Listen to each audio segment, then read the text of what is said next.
Hi, Mickey. Hey, Bob. How you doing? Well, you're sick. I know how you're doing. I'm sick. Nothing's working. I don't have cable, and my internet's out. But at least it's not like Super Tuesday primary night. No. At least there's not a lot riding on this one. It is. So, I'm out of commission on the 16th most crucial night of the year. This is actually turning out to be just about the most crucial night of the year. If Hillary wins the popular vote in Texas, I think she's in it for a while, and if she loses it, she won't drop out tomorrow probably, but she will, the pressure will mount over the next few days for her to exit, I think. That seems to be the consensus. There'll be pressure on her anyway, but I do think that if she wins both the popular vote in both Ohio and Texas, she's in, yeah. She has a moral claim to stay in. Why would she leave? She'd be insane to leave. Just because it'll put us through hell for 7 weeks. We love it. What are the latest? We're doing this as the returns are coming in. Yeah, it's like past my bedtime, which is why my reaction time will be slow. And we had thought that everything would be clear by now because the Texas polls have been closed for about an hour and a half, and Ohio longer than that. Yet nothing seems clear, and I don't understand why they're not calling Ohio, because, more than a third of the precincts have reported, and it's like Clinton's just, whomping on him, 57-41. I don't get why they're not calling The exit poll was much closer. The exit poll in Ohio was Clinton by only 3 points. Right, but I'm guessing... So if Clinton is whomping Obama now, that must mean that there are pro-Obama precincts yet to report, and it's out of kilter with the exit polls, so the networks would have qualms about calling something when they expect that it will tighten up. Yeah, but with this big a database, if it's the latter, which is that it's out of kilter with the exit polls, that should tell them that their exit polls undersampled Clinton supporters, and they should call it. I mean, I'll bet. I'll give you 5-1 odds. I mean, she won Ohio. The exit poll had a fantastic number of women. It was suspiciously large number of women in both exit polls that would lead you to think that if Clinton only won by 3 in exit polls with a lot of women, that it's going to be even closer than a 3-point win. So that's why I wouldn't call it, but I don't know where the exit polls were coming from and where the returns are coming from, so I don't know any of that. But it you're could right be that I don't know. It just seems... I think we got to give her Ohio, personally. I'm calling this before CNN does, and I'm willing to accept the consequences if I'm wrong, Mickey. My journalism career will be over, but... Bloggingheads calls Ohio for Clinton. Bloggingheads has called Ohio, and you will be seeing this many hours after everyone else has called it. But I think the crowds at Clinton headquarters are going wild now because you called it. Well, they monitor us live. Them and the National Security, Administration or whatever. Now, in Texas, Obama is up 50-48 with 15% counted. This must be pretty boring to all the people watching this who know exactly what happened. Or do you think they'll enjoy, watching us in this state of well-documented ignorance? They'll enjoy your befuddlement. But I sort of am rooting secretly for Clinton to win. Well, I think you're genuinely rooting for her to win. You've refused to disclose who you voted for in the California primary. I feel sure after reading your blog that you voted for Clinton because the 7 or 8% of the items that are not about immigration tend to have a pro-Clinton slant. I've noticed. Well, that's true, but a lot of my neoliberal friends like John Alter and Charlie Peters are all for Obama, and they say he has tremendous potential to reach out to the right, and there's one indicator that surfaced in the last week, which is that he has this economic advisor Austin Goolsbee, who's a hardcore free trader, and who, according to the Canadians, reassured them that his rhetoric about NAFTA was just for show. Ill-advised reassurance, we now know. Right, but the mere fact that he has Austin Goolsbee as an advisor implies that he's not a hard And yet, I'll tell you lefty. something. I know somebody that Austin Goolsbee reached out to on the basis of something this person had written. Right. And it was, I'm pretty sure, written in a magazine called The Nation, and I assure you that this person is not a hardcore right-wing free market ideologue. Quite the opposite. Mm-hmm. Now, I don't recall the exact issue that this person had opined on, but still, I'm not sure we know a lot about the economic ideology that's prevailing within the Obama camp. Anyway, the people like John Alter were trying to sort of stampede Clinton out of the race before the Texas and Ohio primaries, which seemed premature, sort of unfair. Yeah. I think it's because the press doesn't want to go through this incredible 7-week period we're facing before the next big primary in Pennsylvania on April 22nd.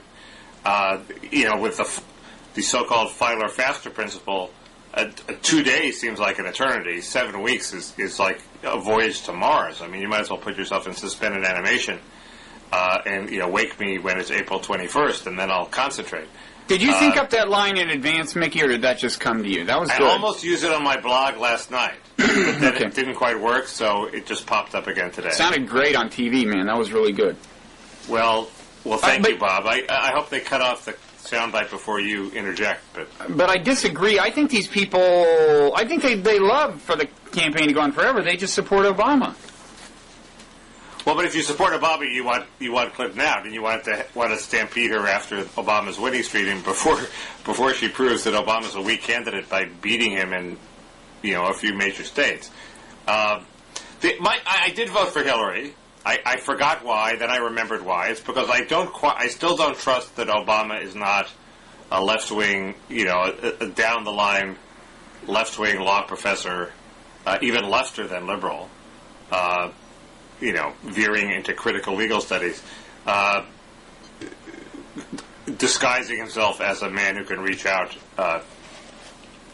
to moderates and to Republicans. So I just need reassurance. Everybody assumes that once he gets the nomination, he's going to pivot to the center, except for David Frum, who says he's not going to pivot to the center. And I don't know. I mean, he might not pivot to the center. But David Frum, he might not have a centrist bone in his body. He's running around saying the 90s were bogus, and the Clintons shouldn't take any credit for it. That's not what a centrist does. Well, but somebody running against the Clintons says it, regardless of ideology. All right, so we don't know if he's just doing it for tactical reasons or for real reasons. No, we don't. But the amazing story, regardless of what happens tonight, and my suspicion is that she's going to pull out Texas in the end. In fact, she's closing the gap even as we speak. It's now 1-point gap in Texas. And remember, the last substantial city to report, I assume, will be El Paso because it's in that other time zone and its polls close an hour later. That is sure to be a Hillary city, I think, because it's Hispanics and not so well-educated Caucasians. But it's your hometown, I believe. One of several towns I've lived in Texas. The other one, San Antonio, will probably be Clinton country too. But whatever happens, she has. It's been a remarkable comeback over the last week, right? My friend Scott Coffer has this theory, which has been proved out, and which the reverse momentum theory, which is when Hillary's ahead, everybody hates her. When she's on the ropes and about to be knocked out of the race, people had first she calls up this wellspring of sympathy. Oh, she has all these years of service. And second, people say, oh, we want the race to go on. And third, they have doubts about Obama. And then, so when she's about to get knocked out, she wins. Then she's back on top, and she gives a victorious rally where she, preens about, and everybody hates her again. And so she loses the next race. It's an interesting theory. Momentum. I don't think we need to resort to that theory to explain what happened over the last week, though, right? I mean, a number of discrete events took place which plainly worked against Obama, right? Well, he was behind to start with, and he was not making up ground quickly, all that quickly. But I do think, I buy the theory. I mean, what happened was, to put it in perhaps too cynical terms, the liberal New York comedy establishment got behind Hillary Clinton. Oh, please. Saturday Night Live, Jon Stewart. But I do think the Saturday Night Live thing was consequential. You don't think so? I think there is media bias for Obama, and I think the press may have been chastened a little bit by all the complaints of media bias, but I don't think they had a big effect. I think the NAFTA thing was huge. I think the red phone ad, it wasn't a red phone ad, it's a 3 a.m. ad, worked. I mean, everybody pissed on it. Mike Murphy on Meet the Press said he thought it was badly executed. Nobody thought it would work. Oh, Obama's response was so quick, and it raised the issue of the Iraq War, and it parodied them. Well, but it's still... The ad effectively raised the issue, do you trust this guy? And not just on national security, do you trust him on anything? But, you know, on Slate V, the video part of Slate, they did one of these things where they're monitoring voters as they're watching the ads. And at the end of it, when it's Hillary who picks up the phone, independents, along with Obama supporters, went off the charts downward. The independents didn't like that. And, of course, the Clinton supporters did. But did you feel reassured when you saw Hillary Clinton wearing glasses? Did you feel safer? That was the worst part of the ad. Well, kind of climactic. I don't see why they needed that. But they, except for that part. But this gets to a serious point about these dial groups. You know, where it seems to me they don't measure what matters. They measure your visceral reaction, your prejudices. So if you have an ad that's pandering, if you're pro-abortion and the ad says, you know, pro-choice, and the ad says, I'm pro-choice, the dial goes up. And if it says, I'm pro-life, the dial goes down. But it measures sort of a very quick surface reaction. It doesn't measure whether the ad is actually forcing you to think or making any sort of argument. It doesn't measure whether the ad persuades you, because you're not going to be persuaded in the instant you twiddle the dial. All it measures is your knee-jerk reaction. This ad is designed to make you think, so the knee-jerk reaction is negative, but if it actually makes you think, that's not going to be captured in the dial group. That's the problem with all these Frank Luntz dial groups. Now, I remember I ran into Frank Luntz in a cafe, and I made this argument, and he had a response, but I forget what the response was. It seems to me the dial group was wrong in this case. Okay. Newsflash, Hillary has caught Obama in Texas. It's 49-49. Well, but you know, there might be a huge... You know, Houston might not have voted yet. I mean, what do you know? Well, it seems from the New York Times map that neither Houston nor Austin is especially weighed in, and you would think both of them would be Obama. Yes. So. But it's all unclear, and like I said, El Paso's going to give her a last-minute boost. And the people who are watching this already know the results. And they do, but I just think that makes this all the more fascinating. It's like a Hitchcock movie where you know how it's going to end, but the question is how it gets there somehow, or you know who did it. Or an episode of Columbo, maybe. I hated Columbo. Well, sorry. But anyway, but I want to get back to how Saturday Night Live swung this thing. I really mean it, because two things. You and Rachel Sklar, she's been beating this drum too. Okay, well, but she wanted it to happen. She was complaining about pro-Obama bias. Yes, and she's very tight with Saturday Night Live. So okay, this is what I want to know. This is what I want to know. I mean, first let me explain the dynamic, I think. I mean, two things. First of all, Obama had the cool factor going for him. When Saturday Night Live starts making fun of you and comes down on the side of Hillary, that imparts some coolness to her, okay, A. B, that theme, that you know, the working the refs theme, that, you know, the media's been too kind to Obama, I think actually started taking effect. Because, for example, what is it, Resco? The Resco supposed scandal? They grilled him a bit on Resco, but the Resco trial was happening regardless. Well, fine, but the stories that came out about Resco, I don't think had any new information. They came out in the Washington Post and the New York Times, and they came out right after this working the refs thing, and and you know, that's kind of a puzzling. I mean, have you paid any attention to that scandal? A little. There was some new information, which is that I always thought that Resco was like this rich slumlord moneybags who helped Obama buy his house. It turns out he's not that rich, and he actually may have gotten secret financing from somebody else. So that raises the additional issue of whether there's somebody else who is some sort of wealthy businessman in London of some foreign nationality, and I don't want to get it wrong, but perhaps an ominous foreign nationality to some people, gave Resco some money at about the same time. So maybe there's Obama is not beholden to Resco, he's beholden to this other guy, this shadowy financier, which raises a whole other layer of well, interest. Mickey, but then how did the money get from, I mean, here's the thing. Well, the guy gave it to Resco, and Resco bought the land. There's a much simpler explanation of what happened, I think. I mean, first of all, I mean, there are other reasons Rezko would want other people giving him money, because apparently he needed to shield assets at that point. So there's all kinds of reasons he could be wanting to do funny business with all kinds of people, okay? If you look at what we know about this story, it's kind of the opposite of Whitewater. I mean, Whitewater, whatever you think of it, at least the allegation had a coherent storyline, because this guy McDougal had given an implicit subsidy to the Clintons because he absorbed a disproportionate share of the loss in a business deal that he was in with him, okay? So there's implicitly money going from him to them. Then he later gets, I don't want to say favorable treatment by regulators in the Clinton gubernatorial administration, but at least, you know, because I don't know if it was biased, but he got a positive outcome when he went before a regulator. So there was this conjecture of a quid pro quo, no smoking gun, but you saw what the theory was. In the case of Obama, it seems to be the case that, if anything, the implicit subsidy, I mean, went from Obama to the other guy, at least in the following sense. I mean, the only money that actually changed hands was, you know, this guy bought a lot adjacent to the Obama house that Obama was buying. Obama then bought a 10-foot layer of the land, a 10-foot zone, 10-foot wide zone of the land that the guy had just bought, which was an undeveloped lot, and he paid $100-something thousand for it, which seems to have been above what the market price would have been.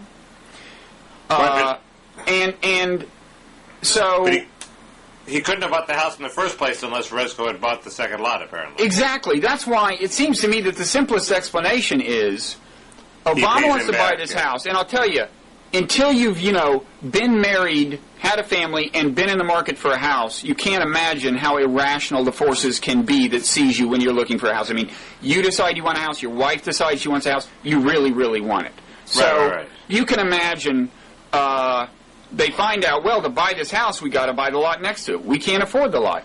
You go to your rich friend, who happens to be crooked, and this was dumb, but, you know, what you would do, so you say, can you afford this lot? The guy says, I'm not wild about buying this, frankly. Obama says, well, we could cough up $150. Suppose we pay you a little more than this 10-foot zone is actually worth. Blah blah blah. That seems to me the simplest explanation. It was very and then the transaction would be would make sense in itself without you having to look for any other debt that Obama owes to Rezko. Right. But of course, you don't really know. I mean, maybe. No, you don't. Rezko still thinks Obama owes him a favor. Maybe Obama still thinks he owes Rezko a favor. I mean, it's. Yeah, it's murkier than Obama should have let it get, for sure. None of this is enough to sink him. But it was one of several stories that came out at the last minute looking really bad. I mean, the NAFTA memo. The NAFTA thing was much more damaging. In Ohio. But I think Rezko was just another bad story. Yeah, no, but I just don't think Tina Fey has that much power. I do think she does help to make Obama less hip at the expense of making Saturday Night Live a little less hip too. And Hillary, Hillary mentioning her in that debate, even though it was crude and forced, probably was effective because it reminded people that, hey, Saturday Night Live's on my side. But then didn't Hillary go on Saturday Night Live the following week? She did. I didn't see it, but I mean, I'm telling you, they're in the tank. And the New York Times did this story on the guy who wrote the skit. Well, you and I both know that the power in these things isn't with the writers. I'm sure 10 skits related to the campaign were proposed that week. The one chosen by whoever's powerful, I guess Lauren Michaels or somebody. Who was the guy who wrote the skit? I forget his name. Yeah. Well, Tina Fey is very powerful now because her show is a hit. Well, I would like to know. I mean, the good story that's yet to be done is the decision-making within Saturday Night Live. I really think that was consequential. Call me crazy. Go ahead. Well, I think Tina Fey said, this is what I want to do, and they did it. I mean, why is that... Well, okay, and is she close with Hillary? Just curious. I'm not saying money changed. I assume so. I assume she's for Hillary. I don't know how close they are. But anyway, I don't think it requires a full board investigation. But okay. Anyway, the interesting issue is this: if as we expect, as we're talking, there's going to be 7 more weeks of campaign. perhaps nasty campaign, does it inure to the benefit of John McCain, who clinched the nomination today? Much as I would like to make all the arguments that, well, gee, it just means that there's more attention to the Democrats, and McCain's going to have a hard time getting a word in, and whoever wins the Democratic nomination will be all the stronger for having vanquished their foe. The historical record shows pretty impressively that if you have a long, drawn-out, internecine battle, it hurts you. Okay, Mickey, a little technical adversity that we overcame with characteristic Elan. Didn't you think that I showed Elan? I thought so, though in the interim you poured your heart out to me, and the people aren't going to get to see that. It's like, but it was really moving. Yeah, I know. Let's keep that between you and me, okay? Let's just say that Bob is not somebody who whines about the problems of his life. I'm not known as a whiner by people who know me. Now, Texas is still dead heat, 49-49 with a quarter of the vote in. El Paso's starting to come in, and as predicted, it's Clinton 2-1 there. But I still don't get why they're not calling Ohio, Mickey. More than half the vote in. It's 57-41 Clinton. There's just no way. I mean, I don't care what's Cleveland, whatever is outstanding. I just don't believe. It must be because they're biased for Obama, Bob. You think so? No, I think they're just being cautious. Why, it doesn't matter. Weird. Nobody else is, people will find out the results. They're, and like I say, the exit polls showed it much closer than that, so. So, what are we going to talk about? You don't want to talk about the campaign per se anymore for the time being. We'll get back to that at the end, I guess. I thought, I wanted to talk about the McCain sex scandal because I don't think we had time to talk about it since last time. We didn't talk about it last time. That reminds me, I have a comment I want to read you from a commenter named Andrea6, ANDRYA6, and she says to you, Mickey, couldn't you just once spread unfounded rumors that a Republican politician is having an affair? Well, there you go. Just once? Take it away, Mickey. There you go, and I'm displaying the goat now, which is the adopted symbol of unfounded sexual rumors. The thing about McCain is, the conventional wisdom is the New York Times publishes a story. It's a perfectly good story about lobbyists exercising influence over McCain. He flies on their plane, then he does their bidding. Why did they have to also throw in this line that the lobbyists who confronted him about the aides who confronted him about this attractive lobbyist having too much influence were worried that a romantic relationship had developed. We're convinced, it says. Convinced, okay. And everybody, including, our patron saint Mike Kinsley, ridicules the New York Times for including this salacious segment, the salacious romantic angle. But my point is, the aides really were convinced, okay? So if you were reporting the truth, if all you cared about is the truth, you would report that the aides were convinced there was a romantic relationship and let the readers decide whether there actually was. Doesn't mean there actually was. It may be weak evidence that there actually was. But it is the truth. We would only exclude it because of some sort of extra truth rule that we don't even mention people who are convinced that sex is going on unless we're ready to go all the way and say sex is going on. A few months ago, I got into trouble with Matt Iglesias because I said, well, a lot of the conventions of journalism don't have to do with the truth. They have to do with something other than the truth. And the example I came up with was like the hearsay rule or something. It was very weak, and I basically didn't make my case. This is a much better example. Here, the conventional rules of journalism are that you should suppress the actual truth, which is that the aides were worried about that he was, having an affair with this woman. Which is pretty powerful evidence of his reputation, which is as somebody who at one point had affairs. I mean, if you ask any reporter, that's his reputation. That was his reputation. Now, it doesn't mean he had any particular affair. Might have been a false reputation. People get false reputations at some point, but it's sort of a social fact.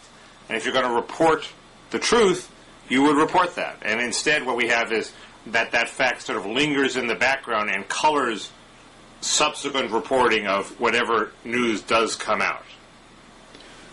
Well, I think one criticism was a little subtler than that they shouldn't have reported it at all. It was that if these people told the reporters they were convinced, then the next question is what convinced you, and if they say I can't tell you or whatever, you kind of report that. And if they tell you what the evidence is, you report that. What if the evidence is McCain had a reputation for having an affair with every attractive woman who was within 10 feet, and this woman was within 10 feet on repeated occasions, so therefore it triggered our alarms?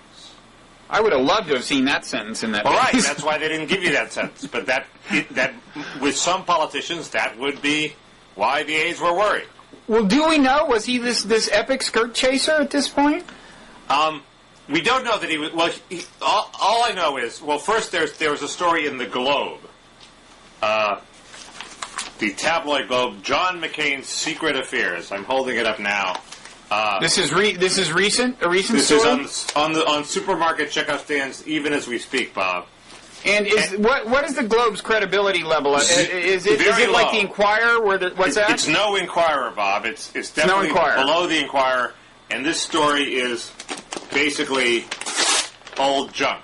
There ain't nothing to it except it has a lot of stories about him cheating on his first wife, which he admits, which I think he admits openly, and everybody knows about. So it's basically old news. Yeah. But even after the first wife, there were rumors that he was fooling around with the second wife, and I was shocked when I heard. Is this Cindy? Is Cindy the second wife? Yes, I was shocked when I heard. She doesn't look very happy to me. No, she doesn't. She doesn't look happy to me. Does she look happy to you? No, but and I mean, I know this is a tangent. We'll get back to this, but do you think she's very appealing as a first lady? I mean, not that we should judge by appearances, but I mean, she's fine. My line on first ladies is, the Howard Dean's wife was the ideal first lady. She wasn't having any of it and stayed back home in Vermont. Proceed. Cindy McCain seems fine to me as long as she doesn't. As long as she's not in my face, self-righteous, I think it's fine. She's not going to be that. I think she's not going to be that. So, my problems with McCain have more to do with comprehensive immigration reform than his wife. But I didn't know you were interested in that subject. So the point is that's why everybody gives credence to this Eisman thing, because he has this reputation. And as Lucienne Goldberg says on her site, gee, you think fighter pilots like women? Maybe they do. So what? I agree it's not disqualifying, but that's why, that's the dark planet behind this coverage. Whereas if people don't have a reputation, then stories come up and they don't get into the mainstream media. So, but the point, my point is only that the conventional wisdom is asking the New York Times to suppress an actual fact, which is what the aides were worried about. Yeah. No, I think these days extramarital affairs are themselves considered legitimate news. I think if you can document them. But they're legitimate news, and I think the voters have proven that they're pretty much able to handle them. I mean, look at Arnold Schwarzenegger being example number one. Yeah. But I think it's kind of relevant information. It's part of judging a person's character. Well, Bob, they all do it. I don't think that's true. It's in our genes. I read that in a book somewhere. You didn't read? No, you didn't. That's an oversimplification of something you read in what was a very subtle book. By the way, they finally called Ohio for Clinton. About time. Bloggingheads called it first, you may recall. And in Texas, oh God, Clinton is now ahead in Texas. It seems like she's going to win the popular vote in Texas, I'm now guessing. The other McCain point is he has a penchant for these sweeping denials. He's the opposite of Clinton. Clinton will say, I have no recollection of that meeting. I wasn't alone in a hotel with her. There was still the bell clerk at the desk, so he won't say hotel room. He'll say hotel. McCain is the opposite. He'll say, I had nothing to do with her. There was no affair. And that gets him into trouble because, he's already said, I didn't meet with this man Paxson, who was the client of this attractive woman, and then it turned out he testified under oath that he'd met with this guy Paxson. That was immediately discovered by Mike Isikoff. So it's just not what you want as a candidate, this sort of blunderbuss denial, but obviously he does it because it sort of preserves his moral vanity. He's the guy who's never does anything wrong. He's never done this. He's never done that. When all he had to say was, yeah, I met with Paxson. He made a point. I wrote him a letter. I wrote a letter on his behalf. So what? If that seems corrupt to you, I'm trying to end the corrupt system. That's all he had to say, but it would be too much shades of gray for John McCain. And that implies that he's not going to be a very good candidate. Or that he'll be a fabulous candidate. I don't know. Well, it's kind of funny because, apparently part of his strategy for winning over the media is like preemptive confession of past sins.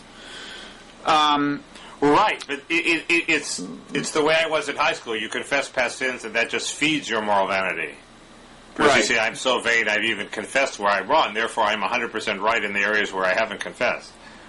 Right. I mean, apparently you can't talk to him for 3 minutes without him telling you he cheated on his first wife, Is that true? That was according to this, according to a McCain book whose author was on Bloggingheads TV.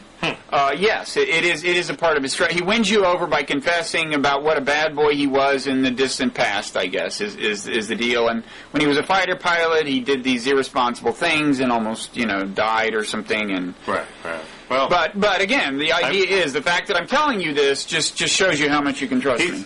He's one of these people who I hope I never meet, because if you meet him, you fall in love with him, and I really don't want to fall in love with him. I think I could resist his charms, frankly, but I have not been tested. Several people who I was sure would be able to resist his charm proved unable to. I won't mention any names. Michael Lewis? No, he succumbed right away. He fell a long time ago. I don't think he was not the person who I expected to resist McCain's charms. Okay. Not that he's wrong. No, we're not saying that. Anyway, that was my point about the McCain sex scandal. If the right wingers are all saying, "Oh, there's nothing to it because they want to like McCain," well, what do you know? What if this attractive woman were lobbyist for the National Education Association, and instead of the lobbyist for Univision, the Spanish language television station, which should be bad enough to the right? Wouldn't the right say, "Oh, this is incestuous. He does NEA's bidding, and then he hangs around with their babe, and it's all sort of too much"? I think they would. So there. Okay. So you have soured on McCain for a guy who asserted 2 years ago that you would be voting for him. I must have said that before comprehensive immigration reform, before he revived that and pushed it. I'm stunned that I actually said it, but there it is. No, I'm sure it was before immigration in living color. But how could I not anticipate that immigration would become an issue? I'm just really untrustworthy. You are. Now, and I cheated on my first wife, Bob. Wait, that explains why you're no longer married. I didn't have a first wife. Oh, well. You would not have... Actually, I know you well enough to assert with confidence that you would not have cheated on your first wife if you had had one. And she would have remained your only wife, I think. And it's not too late, damn it. You have no idea, Bob. Oh, no, you would be totally... I mean, she would be cheating on you. Like, I mean... Next topic. What? Next topic. I mean, we're talking prolific here, okay? You would finally have someone prolific in your family. If you had... Never mind, I'm sorry. What? I blanked out this train of argument. What were you saying? I was saying she would cheat prolifically, and then the joke became that, at least you would finally have somebody prolific in your household. I am prolific. I write 3 items a day, Bob. Okay. And only 2.9 are making the same point about immigration. Exactly. So we wanted to talk about a little non-campaign stuff before we do some kind of campaign wrap-up in the final moments. This is the most lethargic Bloggingheads episode ever. Well, it's late. It's past my bedtime. Okay. Yeah, and I'm sick, too. And you're sick. We wanted to talk about the surge. At least we did want to talk about the surge. I don't have that much to say about it, but... Well, you are disheartened because the recent publicity suggests that the surge may not be working as well as you would hope. Well, you would think that now that the meme that the surge is a success has become sort of ratified, that it would start to collapse, just sort of on sheer sort of ideological idea dynamics. And Mike Kinsley sort of wrote a piece that I didn't think was very convincing about why the surge was a failure, because, in fact, it has not enabled us to draw down the troops after the surge. But I think most of us, we would happily settle for if, without withdrawing troops, we could bring peace and harmony and democracy to Iraq.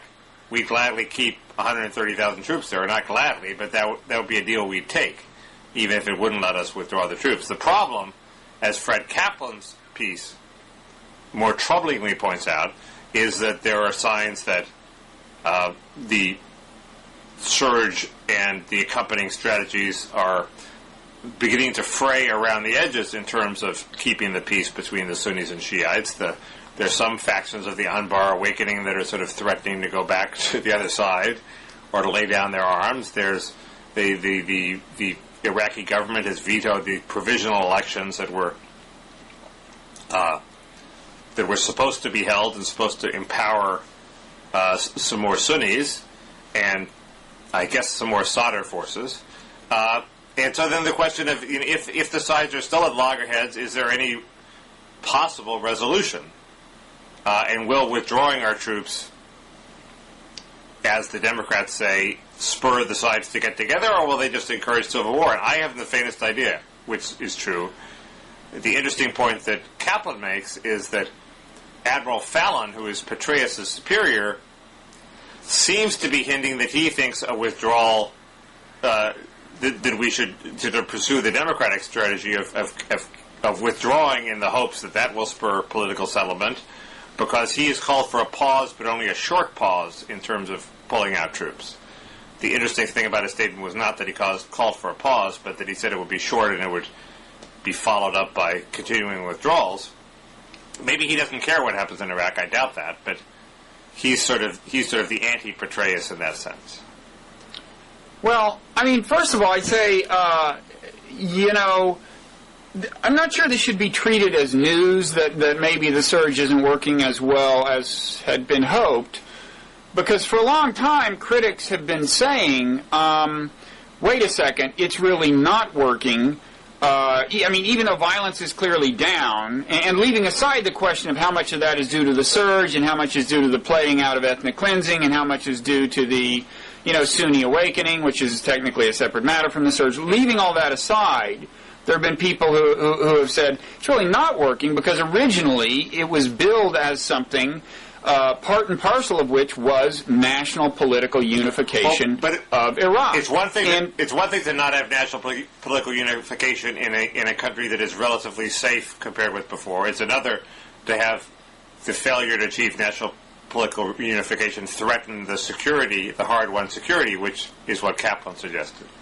Yeah, but see, I think that was always implicit all along. I think people like you treated this criticism as a kind of technical criticism. In other words, as if we were saying that, well, because Bush happened to frame it rhetorically, the surge rhetorically, as involving national political unification, we can say that technically it hasn't succeeded until there's true national unity. But it really isn't that. It's that, if there isn't national political unity, the question inevitably arises eventually, well, where do you go from here, okay? You stop the violence, or you subdue the violence, but what are you going to do next? I mean, partition of the country is very hard to pull off kind of peacefully, and if you don't do something like that, then maybe you find out that in the course of abetting the Sunni awakening, what you've done is just give arms to one side in what is going to be a civil war. I think that was the logic all along.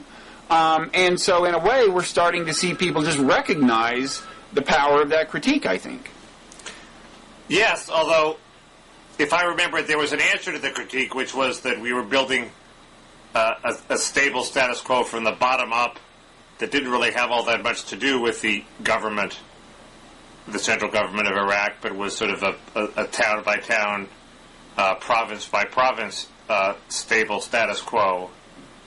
And I just don't know to what extent that has been achieved.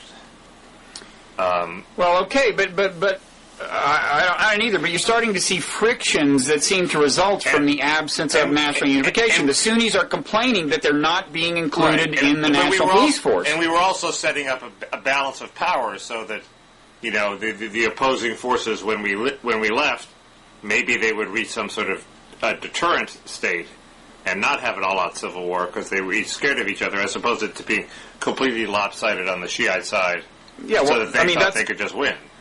That's one possible consequence of a balance of power. The other possible consequence is a civil war that goes on much longer than it would have if there had been an imbalance of power. I mean, but it's the. But the mere fact that some crude surge proponents ignored the future does not mean there was not an underlying strategy there to achieve stability, even if there was not political reconciliation in Baghdad. I don't know whether that'll happen or not, but it's just not. I accept your criticism, but all I'm saying is that it doesn't, if there is no political reunification, that does not necessarily mean the surge has failed, which is the crude criticism from the left. No, that's right. And I didn't really oppose the surge, and I thought it was a political mistake for Democrats to oppose it. Well, not that politics should govern everything they say, but as a political matter, made them vulnerable in the way that Barack Obama now seems as if he may be, if the surge still seems like a success 3 months from now. And Hillary is now vulnerable too because she's opposed the surge also. But there was this very interesting article by Stanley Fish, of all people, in the New York Times. I think it's just on their website, saying that Obama is peculiarly vulnerable to McCain precisely because he's been so consistent on Iraq. In other words, he's shilling for Hillary, but it was still sort of a powerful argument that Hillary has, because she's been so pragmatic and all over the lot and contradicted herself and been for the war and against the war and supportive of the surge and then against the surge and blah blah blah. That sends a message to voters that she will adapt to whatever the circumstances are. So she has an answer to McCain. Whereas Obama, because he's been so consistent, gives the message to voters, no, I'm an ideologue, I will plow through with the withdrawal, whether or not, within a wide range of consequences, whatever the consequences are, because that's what I'm wedded to, and I'm not flexible, and he's much more vulnerable to McCain. Seems like a reach to me. I think the key question is, what are they actually saying about withdrawal after they have secured the nomination? And I think what they're going to be saying is a little less rigid than what they might be saying now. Well, that's the test. I mean, everybody's waiting for Obama to pivot. Now it looks like he's not going to pivot for another 7 weeks. Right. I'm not sure he'll pivot at all. That's the David Frum question. I think he'll pivot a little. I mean, I don't think he's locked himself in on Iraq. He can say, of course I'm flexible, and of course I have a residual force, but, this is what I think will be best, blah, blah, blah, and I'll defer to the generals. I mean, I think he does have wiggle room. I haven't followed it closely. But I do think, I've said this before, I do think there is a way for Obama especially, and possibly Clinton to some extent, to turn the Iraq War into a clear political winner, and that is to make the legitimate connection between it and the economic trouble we're having. I think almost any economist will tell you that the budget deficit is a significant contributor to the economic trouble, and that the Iraq War is a significant contributor to the budget deficit. But I thought if the economy is heading into a recession, we're supposed to have deficit spending, and that's certainly what wars do. Don't they serve a traditional Keynesian function of priming the pump? Well, we're actually kind of in a mess because it looks like we may be facing stagflation, that is to say, both recession and the threat of inflation, which makes it hard to do anything without doing more damage. And if you ask, where did that come from? One reason we face inflationary pressure is because the dollar drops, so imports are more expensive. One reason the dollar drops is because of the budget deficit. And again, Iraq War, major contributor to the budget deficit. Another major contributor, of course, is the Bush tax cuts, which McCain says he favors. So I really think McCain is vulnerable on that front. Obama's in a better position to exploit it because he opposed the Iraq War itself.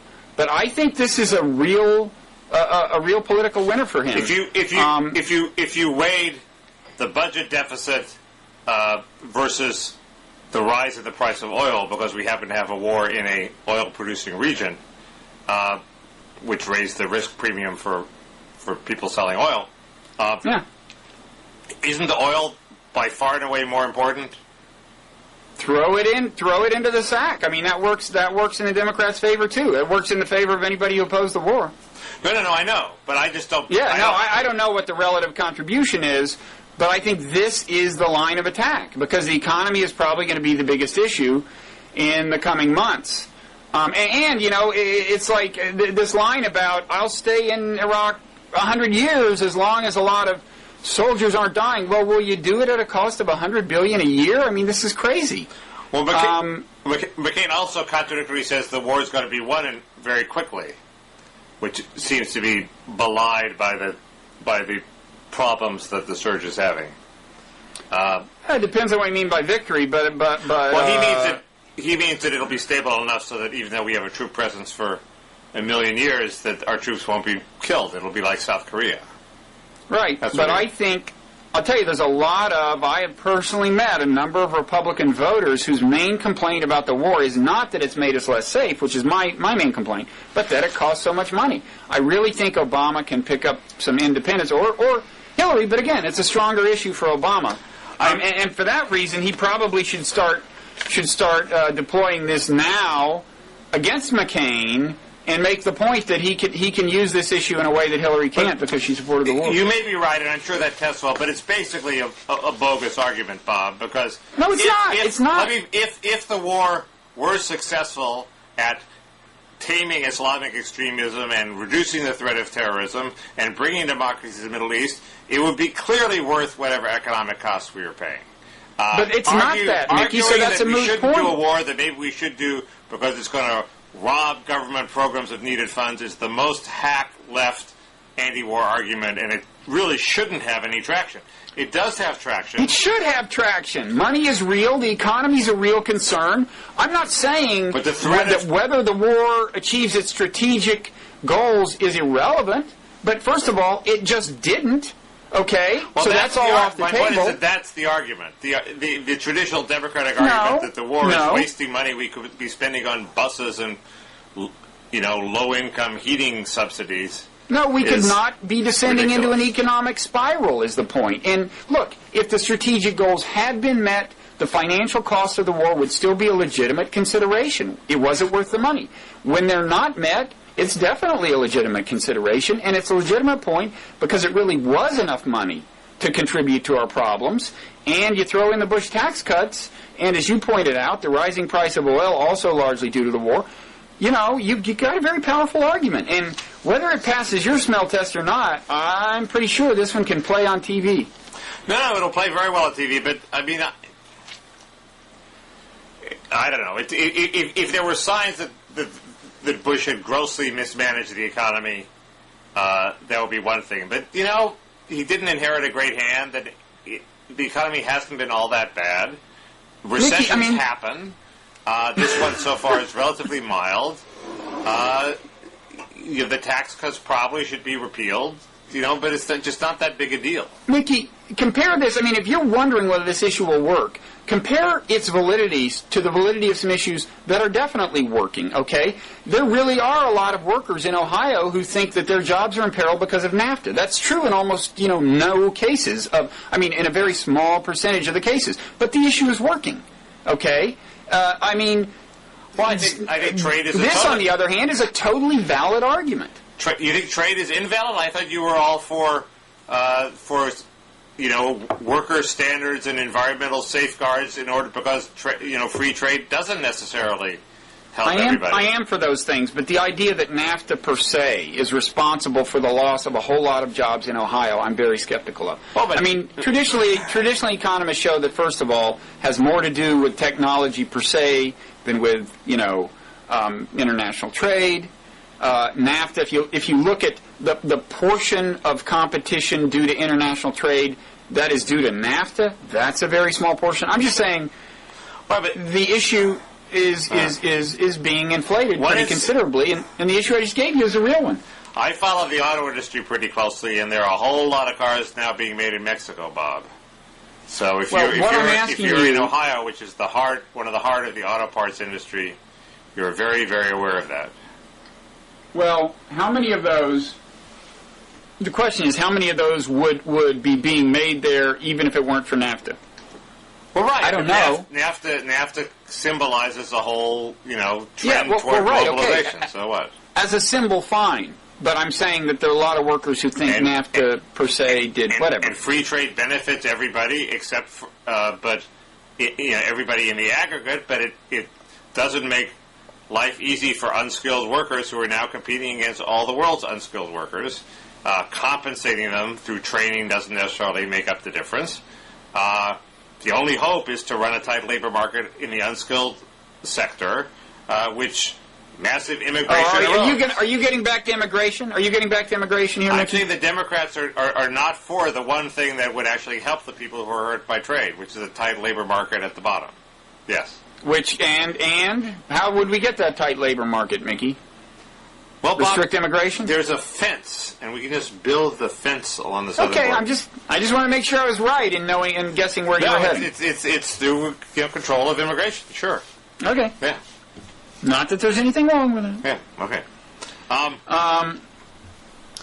Let's see. I do think the press is rooting for a recession. They'd like a change of, they. Not me.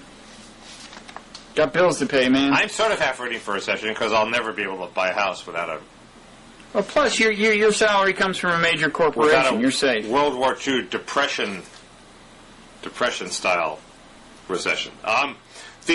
Yes, I'm a blogger. I mean, what could be more secure? Well, you're a blogger with a Fortune 500 company or something. In fact, it makes you wonder whether blogger is really the term, doesn't it, Mickey? Well, Bob, but I have my employment contract is 30 days notice on either side. So I don't think that makes me really secure. But they love you at Slate, man. But, what else do we have to...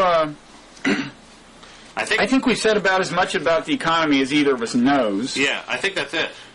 Okay, can I run down some comments and then we can get to our final campaign thoughts, including our ideas about what memes the Democrats need to try to spread about each other, since it looks like Hillary is going to be in this thing for the long haul. Sure. At least at the moment. I mean, I do think if she loses the popular vote in Texas, there will be a lot of pressure on her to get out, but if she wins it, she's in it for days and weeks to come. Quickly, first of all, on the, can I say that Bloggingheads is hiring again? Really? Yeah, I mean, not executive level positions. And they said there was a recession, huh? No, I'm in a recession-proof industry because we don't have any revenue anyway, so it doesn't matter. Right. This is the type of job that has typically been occupied by some person not long out of college who aspires to be a journalist and possibly has some training in journalism. It involves poring over our very rich content and sometimes proposing topic titles for the titles and doing other chores associated with it. So, Mickey, if you know anybody who fits that description, they should write to, I think, jobs@bloggingheads.tv. It's on the site. If you go to the About page, there's a jobs email address. I have a vague sense that I do know somebody. Anyway, I will keep that in mind. Excellent. I don't know if this person... But everyone else should apply. No, I don't know if this person's any good. It's just somebody had asked me about a job recently. Going to run through some quick comments. Many of these people have not... some of these names will be new. These are some of these haven't been on a radar screen before. Benji, B-N-J-Y, lauds Bloggingheads because it, quote, provides a higher curiosity satisfaction to effort ratio than books. A higher satisfaction to effort ratio, Mickey, than books. That's hard to believe. He has to be reading the wrong books. He's not reading any of your books. Your books clearly beat Bloggingheads. You have found the hole in her argument. Why do I think it's a her? B-E-N-J-Y. Maybe because she's nice, and that reflects some sexist stereotype I should try to rid myself of. But, I mean, satisfaction to effort ratio is what we all live for, right? Face it. How is your satisfaction to effort ratio? I thought we existed to promote complexity, so we bring the world higher to the global melding of consciousness that is at the end of history. Sounds like you've been reading some satisfying books, Mickey. But there's not. But I find that's the problem I have with your book. You have all of history pursuing, going teleologically towards this massive mind meld at the end of history, which I find totally unsatisfying. I have no desire to meld my mind with yours or with anybody else's. Actually, that wasn't originally your critique of the book. I know, but it's my critique now. You originally said you were fine with a mind meld. You just didn't want to hear any intimations that it might have divine purpose or anything.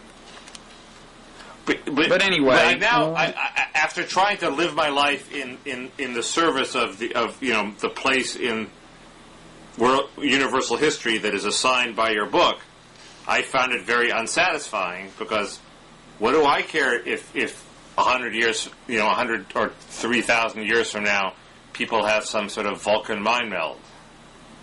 Good. Not my idea of a good time. What is your idea of a good time? How do you get your satisfaction to effort ratio up there? How do you raise that, Mickey? What is your idea of a good time? You don't know, do you? No, but if you have any anecdotes you'd like to share. No, but I think, some bloggers have some good ideas. That was a cryptic reference. I know. It'll be clearer when you see the video. Oh. Are you getting satisfaction right now, No, unbeknownst to I'm me? not getting, Mickey, do you have the Ann Coulter doll I'm out? not getting any satisfaction. And the Ann Coulter doll is inches away. I can't reach it. Okay. So. Houston Wood, the commenter known as Houston Wood, and possibly named that for all we know, writes to someone on Bloggingheads, you undermine much of what you are saying by smirking at and relishing in your own rhetorical wordplay. It's smarmy, not cute. I would just like to say that, we got into this issue of what is fair criticism. I think that's fair criticism because that's like telling somebody, look, you're not coming off well. That's constructive. So I'm not, I'm not like Mary Poppins about this. Was he talking about you or me? Neither one of us, actually. He was talking about a neocon. Somebody from the Weekly Standard.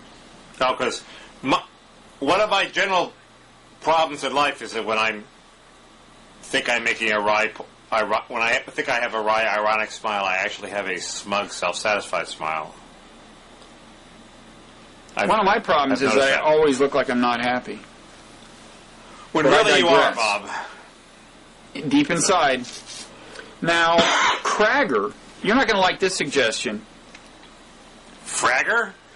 Cragger. Oh, okay. The commenter known as Kragger, would like me to ban from the site people who advocate torture. Now, that would bother you because you advocate torture, do you not, Mickey? I don't advocate torture. No, I thought... You want torture to be legal, do you not? I thought... No, my position is that it's hypocritical to say torture is illegal, but we will break the law. That's all. So you want it to be illegal? However much we decide it should be done, we should write that into the law. I was just advocating the open, non-hypocritical position. And you think it should be done on occasion, so you want it to be legal. But I digress. No, I don't know. I just thought Alex Gibney's Oscar-winning film was deficient because it didn't address the argument of whether torture ever worked. I'm happy. How about that Alex Gibney? He won the Academy Award. He did, and he's been on Bloggingheads. And he's a Bloggingheads TV investor and everything, and he's an old friend of mine, and he's on, I think, good terms with you, notwithstanding your position on torture. He's a great guy. I just thought his film didn't play Notre Dame because it didn't address the most powerful argument on the other side. I don't think that was the purpose of the film. Films have different purposes. But anyway, it was a great film. He got up there, made a speech on global TV. It was great. Great moment in Bloggingheads history. Now, he didn't mention Bloggingheads. Yeah, I was a little disappointed. Forgot that part. Frankly. He forgot to thank the people who are crucial. Anyway, Kragger says, engaging in polite discussion about supporting the use of torture is like inviting someone to a dinner party so they can advocate raping children.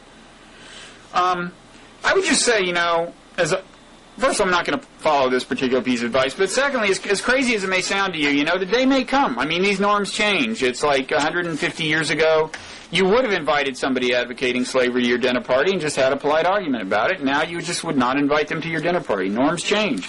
Well, but now you would, because it'd be so weird that you'd invite them for entertainment purposes. They'd be edgy. Yeah, I mean, you wouldn't invite a racist to your dinner party, but you would invite somebody... Just somebody advocating slavery. Not an actual racist who favors the maltreatment of black people, just slavery. Yeah, just some sort of pure free marketer who thinks you should be able to sell your stuff. Yeah. Oh, well, that's not slavery if it's voluntary, Mickey. I think it's still slavery. On the aforementioned Andrea 6 has a little history lesson for you that's also relevant to my point about Kosovo. Okay. You had said, I think you compared the threat of Hispanics in America seceding or something to the Basque separatism movement. Meanwhile, I was saying we shouldn't kind of carelessly encourage Kosovo to secede without laying down the rules for when it makes sense, when it doesn't. She makes the point that the Basque secession movement didn't come from nowhere. Because the Basque community largely identified with the Republican side in the Spanish Civil War, the Franco government violently suppressed Basque culture and even the use of the Basque language. Thousands of Spaniards, mostly Basques, who had fled to France were deported by the Vichy regime and died in concentration camps. So in other words, your analogy with Hispanics in America is not so great. Well, my real analogy was with Kosovo, but that seems to be a distinction without a difference. It might be that even if Franco hadn't suppressed the Basques, there would still be a separatist movement. Who knows? Might be. Were the Quebecois brutally suppressed by the English in Canada? Yet there is still a Quebec separatist movement.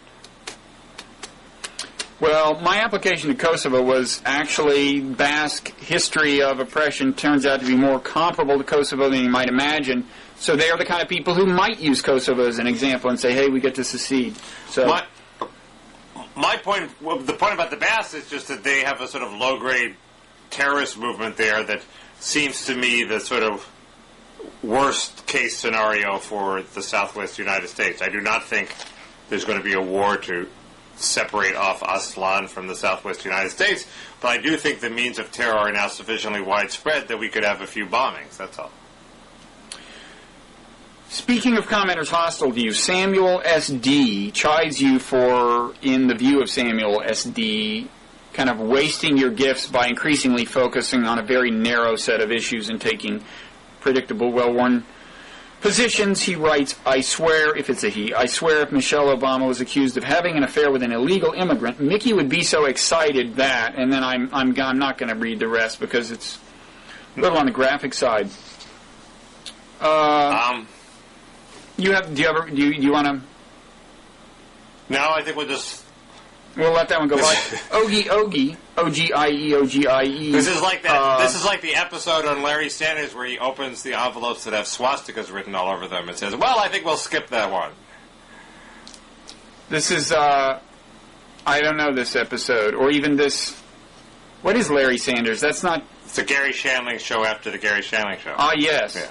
This is the Gary Shandling show. It was a great show. Died prematurely. Ogie makes the excellent point that it's ironic that Cass Sunstein came on our site and complained about the echo chamber effect, which you call the cocooning effect of the Internet, without anyone noting that he was actually on a website that defies that tendency. Isn't that the philosophy of Bloggingheads, that we're anti-cocooning? Yes, that's the whole point. Right. Thompsaj, Thompsaj, replies to Michael Goldfarb's attempt to call China fascist. Michael Goldfarb is from the Weekly Standard, and their party line is that China is a very bad place. By making a highly technical point that he's probably right about, that if we're going to talk about authoritarian regimes married to export-oriented industrialization, which I guess is part of the definition of fascism, then the heirs of fascism in Asia are Singapore, Taiwan, ROK, etc., the former colonies of fascist Japan. High level of learnedness there. Was Germany export-oriented? I don't think so. Well, see, that's the thing. I have never had a totally clear idea of what the definition of fascism is, and having not read Jonah Goldberg's book, I remain in a state of ignorance. Same here, but I remember something about the Canadian wheat harvest doing great damage to German wheat farmers, and So there was some sort of agricultural protectionism behind fascism. But that maybe they were competing for the same export markets, in which case... It's possible. It's possible. We've reached the limits of my knowledge, which Final is not comment, hard. I'm going to read it. Two things. East-West is on a Dinglink strike because he thinks he didn't get adequate credit for a Dinglink in the comments section. East-West, we vow to reform. And Amjeff, A-E-M-J-E-F-F, makes a point I was wanting to see made after there was the aforementioned Weekly Standard blogger contended that our shooting down that satellite was a vindication of missile defense technology. I agree with Amjeff that there's actually no comparison between that task of shooting down a satellite and shooting down a missile, or very little in the way of valid comparison. There, I'm done with all those commenters, Mickey. Aren't you happy? You don't think that if we'd missed the satellite, that people would be saying, see, this shows that anti-missile technology won't work? I mean, it's a step.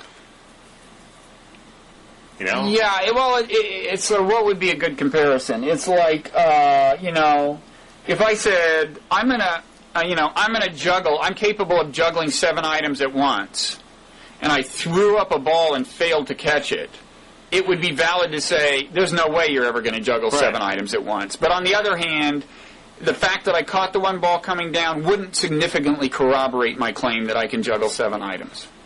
It's necessary but insufficient. Anyway, it's an encouraging sign, but I take your point. Okay, so we want to wrap up on the campaign. Hillary is now, I think it's over personally. I mean, with 48% of Texas counted, she's now up by 2 percentage points, 50-48. I think you and I agree that if she wins a popular vote in Texas, even though it looks like at this rate he will probably win most Texas delegates, right? Because he'll probably win the caucus, and then there's this other reason. And there are all these complicated rules that lead him to win more delegates, even if he loses the popular vote. But yeah. Although the Clintonites were complaining earlier tonight that Obama people were locking Clinton people out of caucuses or something. But anyway, yes, go ahead. But if she wins the popular vote in those 2 states, I mean, it seems I don't see how you could force her out of the race.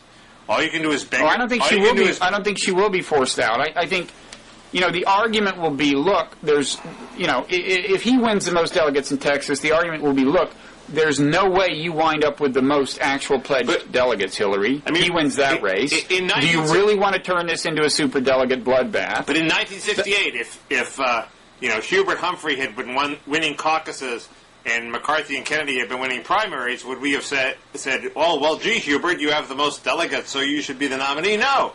We would say caucuses are not as democratic as primaries. We elect our leaders in primary elections where everybody votes. They don't have to go to a damn caucus. If Obama's winning all his delegates in caucuses and Clinton is winning the most big primaries, she has a perfectly good argument that she should be the nominee if she can convince the superdelegates.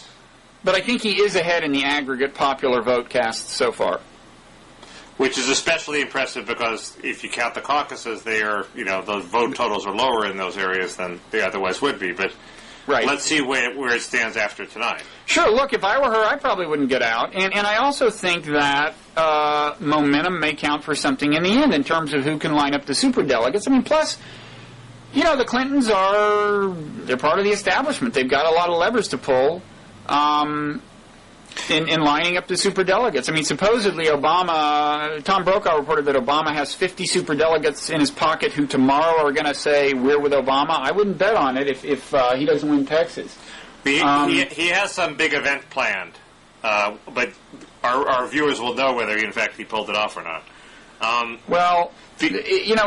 It's amazing that it's just turning into a slugfest, and I think it may be good for him that he's absorbed all these body blows. A lot of nasty memes have hit him, and he'll either respond to them or he won't, and he'll either recover or he won't. What do you think? More likely that he'll limp home like Jimmy Carter and manage to nurse his delegate lead into the nomination, despite the fact that he loses all the late primaries. Well, if that's what's likely, it's not necessarily a losing strategy, but If that's what's likely, that's the argument that she should, get out. But what do you think? What memes should they try to unleash on each other next? I mean, she's unleashed a few effective ones lately. I don't understand why she doesn't attack him from the right. In other words, say that he's just too, that he's just not centrist enough. I understand why maybe in Ohio you can make that argument, but Ohio is now over. And you have Pennsylvania, which is a much different state, and where she has the machine on her side, and Rendell is hardly a doctrinaire Democrat. And you would think she could say, "Look, you're too left on Iraq," and there are a whole bunch of other issues where you're just too much of a doctrinaire lefty. And that was always sort of her appeal, that there was a reason for the Clintons. You think it makes sense in a Democratic primary for her to say he's too left on Iraq? In what sense is he too left on Iraq? Well, there are not that many Democratic primaries left. That's the problem. Well, but who does he? What exactly do you want her to say on this front? Specifically, what's he wrong about on Iraq? I wanted her to say he's too committed to withdrawing the troops regardless of what happens. Yeah, conceivably, if she says that in a kind of subtle way, conceivably. But she's not much different. All the reasons why he says he's better than her, she could say she's better than him. Mm-hmm. She press him on, welfare, press him on all the achievements of the centrist achievements of the Clinton era, maybe except for NAFTA. But this strategy is curiously like your own kind of ideological fantasy, Mickey. I mean, I do think you tend to project a little. You should be suspect, but she's tried other strategies and they haven't worked. So no, they have worked. She just had a killer 10 days. Okay, first there was the "Where's the Beef," which kind of worked. Then there's the press favors him, and that's the only reason he's ahead. And then there was Resco. And then there was, the NAFTA memo, and she's playing the Farrakhan card. It's all working. And I think with the meme that might work for him, it would be hard for him to get this out. I don't think he can quite say it himself, but the meme he needs to get out is, this woman will do anything to win. Because, first of all, it plays into a stereotype about the Clintons. Secondly, the list of things I just said gives some corroboration to that. And third, it kind of immunizes him against subsequent things she's going to bring up. He's been trying that. He's tried that the last 10 days. He said, she's desperate. This is the kitchen sink. She gets down periodically. He made this bizarre, seemingly sexist reference to her periodic mood swings. Oh, Mickey, come on. I'm not the only person who picked up on that. He's right. There was Sigmund Freud. No, there were a lot of people who picked up on that. It was bizarre, and he's made that argument. It didn't work. So I don't think that works. I think he should. I think he should pivot to the center and diffuse any idea that he's not a good general election candidate. And he has, and hit her on the bad judgment. She can diffuse the I'll do anything at any time, because they're going to have a debate, and she can just say a few nice things against her interest that make it look like she's a nice person. I think he should maybe stay on the high ground, not descend to a lot of gutter type stuff, and use that as along the lines of what you're saying. They stick with the line that, hey, I don't panic. This is a steady hand that you'll have on the steering wheel with me. I am the one you want answering the phone at night in the middle of an international crisis, because I don't panic. Panic got us into the Iraq War, blah, blah, blah. I do think he should... The Iraq War was planned for years and years and years. Well, yeah, but it was a kind of crazy overreaction to 9/11. Anyway, I think he should make this his persona. He didn't panic earlier in the campaign when he was way behind in the polls. He's not panicking now. Throw what you want at him, blah, blah, blah. Yeah, well, he does that. That's helped him tremendously. But she has... And argue that it... at least she... That it applies to foreign policy, At least she panicked when she had to panic. No, she knows when to panic. You have to give her credit for that. I tend to think, you're right that this has. It's suspiciously like that. Everybody should do what I say. I think he has to pivot a little to the center, and she has to attack him a little from the right. I do think she has a powerful argument that it's just too soon to promote this guy from the backbench of the Illinois state legislature to the presidency. However talented he is, let him. He'll always be around. Let him season for another 4 years. Yeah. That's if she can find some way to make that argument. I don't quite know how. Well, she's kind of making it. When the teary moment where she says, somebody who's not ready, that's that argument. The New Hampshire moment. Oh, but that was so absurd. Well, but that's the meme. That's the meme you want, right? He's not ready. But the meaning of that moment was just that I'm verklempt. It wasn't that Barack Obama's not ready. No, she said he's not ready, but... Hey, we've gone on longer than we realized, because we've got that, other 20-minute file that's going to get appended to this. No, I agree. And there's people at Bloggingheads Central waiting to spring into action. Plus, we have very little to say. And they're not happy with us, Mickey, because it's late. Plus, we have very little to say.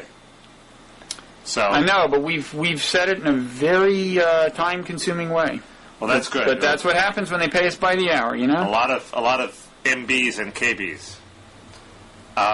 Cool. I'll be livelier next time, I promise. Me too. Thanks for doing this even though you were sick. And we all hope you get better. Thank you. Same to you. Okay, see ya. See ya.